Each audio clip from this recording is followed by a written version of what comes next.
இந்த காலை நேரத்தை ஒரு கருத்து நிறைந்த பொழுதாக, ஒரு மகிழ்ச்சி நிறைந்த பொழுதாக, ஒரு சிந்திக்கும் பொழுதாக மாற்றிக் கொண்டிருக்கக்கூடிய ஆதித்யா தொலைக்காட்சி நேயர்கள் அனைவருக்கும் இனிய வணக்கம். நான் உங்கள் மதுரை ராமகிருஷ்ணன். சார், இந்த வாழ்க்கையில எப்ப தெரியுமா ஜெயிக்க முடியும்? இந்த ஐம்புலன்களையும் யார் ஒருத்தன் தன்னுடைய லட்சியத்துக்காக மட்டுமே பயன்படுத்துறானோ, இதுதான்ப்பா நான் ஆகணும் அப்படின்ற ஒரு லட்சியம் வச்சிருப்பாங்கல்ல. சும்மா கிளாஸ்ல கேட்கிறப்ப, ஸ்கூல்ல கேட்கிறப்ப, என்னப்பா ஆவேன், நான் டாக்டர் ஆவேன், நான் இன்ஜினியர் ஆவேன், நான் வக்கீல் ஆவேன், நான் பிளைட் ஆவேன், கலெக்டர் ஆவேன்றதெல்லாம் சொல்லாம, இந்த வாழ்க்கையில நான் இப்படிதான்ப்பா வரணும்னு ஒரு லட்சிய வெறியோட பயணிக்கிறாங்கல்ல. சார், இன்னைக்கு எல்லா பெற்றோர்களுக்கும் ஆசை என்னன்னா, நம்ம பையன் இந்த உலக செஸ் சாம்பியன் குகேஷ் மாதிரி ஆயிட மாட்டாரா, நம்ம பையன் பிரக்ஞானந்தாவாக வந்துட மாட்டாரா, நம்ம பையன் இப்படியான ஒரு சாதனையாளராக இந்த உலகத்துல திகழ்ந்துட மாட்டாங்களான்ற பெரிய கனவு எல்லாருக்கும் இருக்கும். ஆனா அந்த குகேஷ்ன்றவருடைய வாழ்க்கையில அந்த மாணவன், அந்த இளைஞன் பண்ண தியாகங்கள் எத்தனை தெரியுமா சார்? எவ்வளவு பெரிய உழைப்பு தெரியுமா? 11 வயதுல அந்த பையன் சொல்றாங்க, செஸ்ல ஜெயிச்சு, ஒரு போட்டியில ஜெயிச்சு அந்த பையன் சொல்றாரு, 11 வயதுல குகேஷ் சொல்றாரு, நான் உலக செஸ் சாம்பியனாக வருவேன், அதுவும் உலகிலேயே இளம் வயதில் இந்த செஸ் சாம்பியனாக முதலாக நான் வருவேன். எப்ப? 11 வயசுல சொல்றாரு சார். 19 வயசுல ஜெயிச்சிட்டாரு சார். 19 வயசுல ஜெயிச்சிருக்காரு சார். இந்த 8 வருட வாழ்க்கை இருக்குல்ல, எத்தனை தியாகங்கள், எத்தனை. மற்ற மாணவர்கள் மாதிரி இவரால் சினிமாவுக்கு போக முடியாது, மற்ற மாணவர்கள் மாதிரி இவரால் போய் விளையாடிட்டு இருக்க முடியாது, மற்ற மாணவர்கள் மாதிரி இவரால் வேற விஷயத்துல கவனம் செலுத்த முடியாது.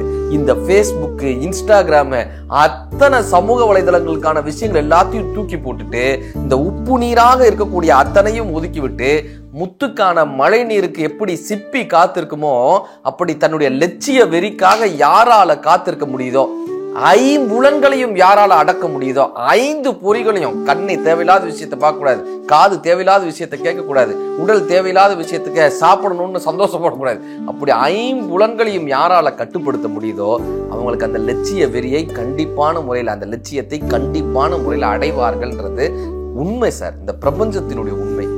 ராமாயணத்துல ஒரு அழகான காட்சி வரும்.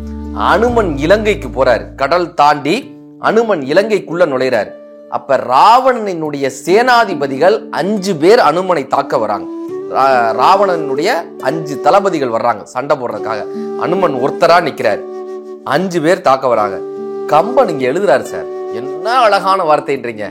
ராவணனுடைய சேனாதிபதிகள் 5 5 பொறிகளை ஒத்தனர், அனுமனோ அறிவை ஒத்தான்னு எழுதினார். என்ன தெரியுமா அர்த்தம்? 5 பேரும் 5 புலன்கள் மாதிரி வராங்களா, கண்ணு, காது, மூக்கு, வாய், செவி, உடம்புன்ற மாதிரி 5 பொறிகளாக வராங்க. இந்த அனுமன் எப்படி தெரியுமா இருந்தாரா? அறிவாளியா இருந்தாரா, அறிவை இருந்தாரா. அப்ப இந்த 5 புலன்கள் எப்படி நம்மை தடுமாற்றினாலும் அறிவு கூர்ந்து ஒருவன் சிந்திக்கிறாங்கல்ல, ஜெயிச்சிருவாங்க சார். தன்னுடைய லட்சிய வெறியில ஜெயிச்சிருவாங்க சார். பாரதத்துல ஒரு அழகான கதை வரும். ஏன் தெரியுமா அர்ஜுனனை வீரன்னு சொல்றோம்? அர்ஜுனனை ஏன் தெரியுமா எல்லாரும் கொண்டாடுறோம்? அவனுடைய வித்தையில மட்டுமே கவனமா இருப்பான். அர்ஜுனனுடைய அப்பா இந்திர சபைக்கு போறாரு அர்ஜுனன். அங்க ஊர்வசி நடனம் ஆடுறாங்க. அந்த நடனத்தை உத்து நோக்குறாரு. அந்த கலையை ரொம்ப நுணுக்கமா பாக்குறாரு. நடனத்தினுடைய உச்சத்தை ரொம்ப அழகா ரசிக்கிறாரு. இப்ப இந்திரன் என்ன நினைச்சிடறாரு, அர்ஜுனன் ஊர்வசியைத்தான் ரசிக்கிறான் என்று சொல்லி ஊர்வசியை அர்ஜுனனுடைய அந்தப்புறத்தை போய் அலங்கரின்னு சொல்லி அனுப்பி விடுறாரு. அந்தப்புறத்துக்கு போங்கன்னு. இப்ப அர்ஜுனன் ஊர்வசியை பார்த்து மயங்கல சார். ஊர்வசி கிட்ட மயங்கல, அந்த அழகுல மயங்கல, ஊர்வசி கிட்ட தடுமாறி எல்லாம் உழுகல. அவ்வளவு பெரிய அழகி, இந்திர லோகத்தினுடைய அழகி, தேவலோகத்தினுடைய அழகி ஊர்வசின்னு சொல்லக்கூடிய அவ்வளவு அழகான பெண் அர்ஜுனனுக்கு முன்னாடி வந்து நிக்கிறாங்க. அர்ஜுனன் சொன்ன விஷயம் என்ன தெரியுமா? இந்திரர் என் தந்தைக்கு ஒப்பானவர், நீங்கள் இந்திர சபையில் இருக்கக்கூடிய நடன மங்கை, அப்பொழுது நீங்கள் எனக்கு தாய்க்கு சமமானவர்கள், உங்களை தாயாக நினைத்து வணங்குகிறேன்னு அர்ஜுனன் வணங்கிட்டு வந்தாராம் சார். அதனால தான் அர்ஜுனன் மிகப்பெரிய ஒரு வீரனாக, தன்னுடைய வில்வித்தையில் மட்டும் கவனம் செலுத்துபவனாக இருந்த காரணத்தினால் மட்டும்தான், அவருடைய கவனச்சிதறல் வேறு எங்கும் இல்லாத ஒரு காரணத்தினால் மட்டும்தான் அர்ஜுனன் மிகப்பெரிய வில்வித்தை வீரனாக வந்தார்னு சொல்லலாம். இந்த பாரதமும் ராமாயணமும் நமக்கு காட்டக்கூடிய விஷயம் என்ன தெரியுமா? 5 புலன்கள்ன்றது செதறிக்கிட்டே இருக்கும் சார், டைவர்ட் ஆகிட்டே இருக்கும். ஏதோ ஒரு விஷயத்துல கவனச்சிதறல்களை உண்டாக்குவது இந்த 5 புலன்களால தான் நடக்கும். முக்கியமா கண்ணால பார்த்துக்கிட்டே இருக்கோமே, Facebook தடவிட்டே இருக்கோமே, இப்படி ஸ்க்ரோல் பண்ணிட்டே இருக்கோமே, அடுத்தடுத்து ஏதோ ஒரு ரீல் வந்துகிட்டே இருக்கே, ஏதோ ஒரு வகையில நம்ம கவனத்தை அது சிதைச்சுக்கிட்டே இருக்கே. மறுநாள் எக்ஸாம் இருக்கும், மறுநாள் வேலைகள் இருக்கும், மறுநாள் அவ்வளோ வேலைகள் இருக்கும், இல்லை அடுத்த 1 மணி நேரத்தில் பெரிய வேலைகள் இருக்கும். இந்த சமூக வலைதளங்கள்ல உட்கார்ந்து நம்மளுடைய கவனத்தை சிதற விட்டுட்டே இருக்கோமே, ஏதோ ஒரு வகையில இந்த ஐம்புலன்களும் நம்மளுடைய வேலையை பார்க்க விடாம, நம்ம பாதைக்கு போக விடாம, நம்ம பயணத்தை தடுக்கக்கூடியதாக இந்த ஐம்புலன்களும் இருக்கே. சார் உங்களுக்கு சொல்லட்டுமா, யானையை எப்படி தெரியுமா பிடிப்பாங்களா? ஒரு பெண் யானையை நிறுத்தி அந்த பெண் யானைக்கு முன்னாடி ஒரு பெரிய குழியை தோண்டி அந்த பெரிய குழியில இலைதலைகள் எல்லாம் போட்டு வச்சு இந்த யானையை அழைப்பாங்க. காட்டுல ஆண் யானைய, இந்த பெண் யானையை பார்த்துட்டு இந்த ஆண் யானை என்ன பண்ணும், அப்படியே ஓடி வரும். பெண் யானையை பார்த்துட்டு ஓடி வரும். இந்த இருக்கக்கூடிய குழியை கவனிக்காது, அது தெரியவும் தெரியாது. இந்த பெண் யானையை நோக்கி வரக்கூடிய அந்த ஆண் யானை சரியான முறையில் அந்த குழிகளை பொத்துன்னு விடும், நம்மால் வந்து தூக்கிட்டு போயிடுவாங்க. இப்ப இந்த யானைக்கு எதால் அழிவு தெரியுமா? உடம்பால அழிவு, மெய்யால் அழிவு. சரி, கண்ணால யாருக்குப்பா அழிவுனா விட்டில் பூச்சி. பார்த்துருக்கோமா? விட்டில் பூச்சி நெருப்பு என்ன நினைச்சுக்கோம், நெருப்பு அதை வந்து பழம் நினைச்சு நெருப்பை போய் சாப்பிட்றேன்னு போய் நெருப்புல உளுந்து இறந்து போகும். இது விட்டில் பூச்சி, கண்ணால அழிவு. காதால எதுக்கு தெரியுமா அழிவு?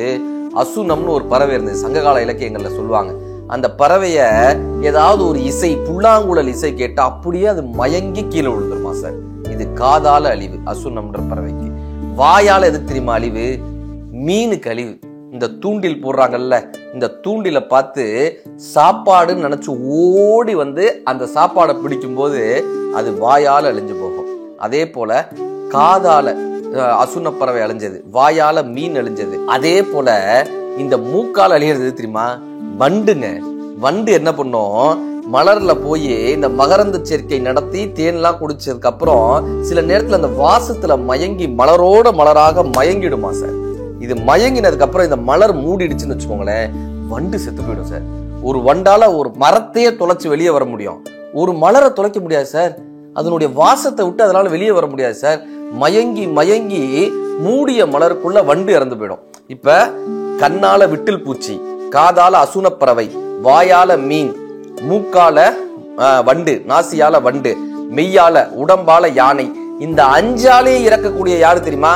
மனுஷன் மட்டும்தான். மனுஷன் மட்டும்தான் இந்த அஞ்சையுமே கட்டுப்படுத்த தெரியாதவன். இது எல்லாமே ஒவ்வொன்றாலும் அழிவு. மனுஷனுக்கு 5 புலன்களினாலும் அழிவு. அதனாலதான் பெரிய பெரிய சிவாலயங்கள்ல பாத்தீங்கன்னு வச்சுக்கோங்களேன், இப்ப நீங்க திருவண்ணாமலை அருணாச்சலேஸ்வரர் கோயில்ல இருக்கட்டும், விருதகிரீஸ்வரர், விருத்தாச்சலத்துல இருக்கக்கூடிய விருதகிரீஸ்வரர் ஆலயத்துல இருக்கட்டும், பெரிய பெரிய சிவாலயங்கள்ல என்ன பண்ணுவாங்கன்னா 5 பிரகாரங்கள் வைப்பாங்க. 1 2 3 4 5 பிரகாரங்கள் இருக்கும். உட்பிரகாரம், வன்னி மரத்தடி பிரகாரம், வெளிப்பிரகாரம், தேரடி பிரகாரம், இப்பெல்லாம் 5 பிரகாரங்கள் வைப்பாங்க. என்ன தெரியுமா அர்த்தம்? 5 பொறிகளை எவனால் கடந்து வர முடியுதோ, 5 பொறிகளை எவனால் கட்டுப்படுத்தி விட்டு வர முடிகிறதோ அவனால் மட்டும்தான் இறைத்தன்மையை அடைய முடியும்னு காற்ற வண்ணமாக இந்த 5 புலன்களை வச்சிருப்பாங்க சார். விவேகானந்தர் சொல்லுவாரு, மற்ற நாடுகளுக்கும் நம்ம நாட்டுக்கு என்ன தெரியுமாப்பா வித்தியாசம்? மற்ற நாட்டுலலாம் எல்லாரும் தாயை தவிர மற்ற எல்லா பொண்ணுங்களையும் தாரமாக நினைப்பாங்க. ஆனா நாம தாரத்தை தவிர மற்ற எல்லா பொண்ணுங்களையும் தாயாக நினைப்பதுதான் நம் இந்திய நாட்டினுடைய பாரம்பரியம்னு விவேகானந்தர் கற்றுக் கொடுத்தாங்க. அப்படியான பெரியவர்கள் எவ்வளவு விஷயத்தை கற்றுக் கொடுத்துருக்காங்க. மகாத்மா காந்தி 3 பொம்மைகளை வச்சார், 3 குரங்கு பொம்மைகளை. கெட்டதை பார்க்காதே, கெட்டதை கேட்காதே, கெட்டதை பேசாதே. அதே போல கெட்ட விஷயங்களை நுகராதே, கெட்ட விஷயங்களை உடலால் அனுபவிக்காதேன்றதையும் அடுத்த 2 பொம்மையாக நம்ம சொல்லித்தர வேண்டிய கட்டாயம். இன்னைக்கு வீட்டுல 5 முக விளக்கு ஏத்துறோம்ல, இந்த 5 முக விளக்கு ஏற்றுவதற்கு என்னப்பா காரணம் அப்படின்னு கேட்டாங்க. இந்த 5 பொறிகளையும் யார் ஒருவனால் கட்டுப்படுத்த முடிகிறதோ அவன் குடும்பத்திற்கு விளக்காக இருப்பான்றதை காட்டுறதுக்காகத்தான் 5 முக விளக்கு ஏத்தினாங்க. ஒரு இளம் துறவி அவர் என்ன பண்ணாரா, எல்லாரும் கண்ணை மூடிக்கிட்டே தியானம் பண்றாங்க, நாம ஏன் கண்ணை திறந்துக்கிட்டு தியானம் பண்ணக்கூடாது? போய் உட்காந்த ஒரு ஆற்றங்கரை ஓரமா உட்காந்த தியானம் பண்ணுவோம். கரெக்டா ஒரு 10:30 மணி ஆச்சு. இவருக்கு மனசுல எல்லாம் கடவுள் இருக்காரு, கண்ணு மட்டும் அந்த பொண்ணு முன்னாடியே அப்படியே போச்சு. 2வது நாள் 10:30, அச்சுச்சோ இந்த கண்ணை நம்மளால கட்டுப்படுத்த முடியலன்னு ஒரு துணியை எடுத்து கண்ணை கட்டிட்டு 2வது நாள் தியானம் பண்ணியே ஆகிறண்டாட்டு வந்து உட்கார்ந்தார். கரெக்டா 10:30 மணி ஆச்சு, கண்ணு பார்க்கல. இந்த காது இருக்குல்ல, கொலுசு சத்தம், சல் சல் சல் கொலுசு சத்தம். இந்த காது போய் அவங்க வீடு வரைக்கும் போய் விட்டுட்டு வந்துருச்சு. 3வது நாள் காதுக்கு 2 பஞ்சை சொல்லிட்டு வந்து உட்கார்ந்தார். கண்ணை கட்டிட்டு காதுக்கு 2 பஞ்சு சொல்லிட்டு வந்து உட்கார்ந்தார். கரெக்டா 10:30 மணி ஆச்சு. இப்ப கண்ணு பார்க்கல, காது கேட்கல, மூக்கு மல்லிகைப்பூ ஸ்மெல். கரெக்டா 10:30 மணி ஆனாலும் மல்லிகைப்பூ ஸ்மெல். மூக்கு கொண்டு போய் வீடு வரைக்கும் விட்டு வந்துருச்சு. இப்ப 4வது நாள் பார்த்தாரு, இது எதையுமே அடக்க முடியலடாட்டு பெரிய ஒரு கோணி பையை எடுத்து கட்டிட்டு இன்னைக்கு நான் தவம் பண்ணியே ஆகுறேன்ட்டு போய் உட்கார்ந்தாரு. கரெக்டா 10:30 மணி ஆச்சு, 10:45 ஆச்சு. இப்ப கண்ணு பார்க்கல, காது கேட்கல, மூக்குக்கு எந்த ஸ்மெல்லும் அடிக்கல. மனசு சொல்லிச்சான் 10:30 மணி ஆயிடுச்சு, இன்னும் அந்த பொண்ணை காணோம் அப்படின்னு மனசு சொல்லிச்சான். அப்படி இந்த 5 யாரால கட்டுப்படுத்த முடிகிறதோ அவர்களால் மனதை கட்டுப்படுத்த முடியும். யாரால் மனதை கட்டுப்படுத்த முடிகிறதோ அவர்களால் எண்ணங்களை கட்டுப்படுத்த முடியும். யாரால் எண்ணங்களை கட்டுப்படுத்த முடிகிறதோ அவர்களால் வாழ்க்கையை கட்டுப்படுத்த முடியும். யாரால் வாழ்க்கையை கட்டுப்படுத்த முடிகிறதோ அவர்கள் வாழ்க்கையில் வெற்றி கிடைப்பதை யாராலும் தடுக்க முடியாது. 5 நீங்கள் கட்டும் போது இந்த அகிலம் உங்களை வணங்குகிறது. நன்றி, வணக்கம்.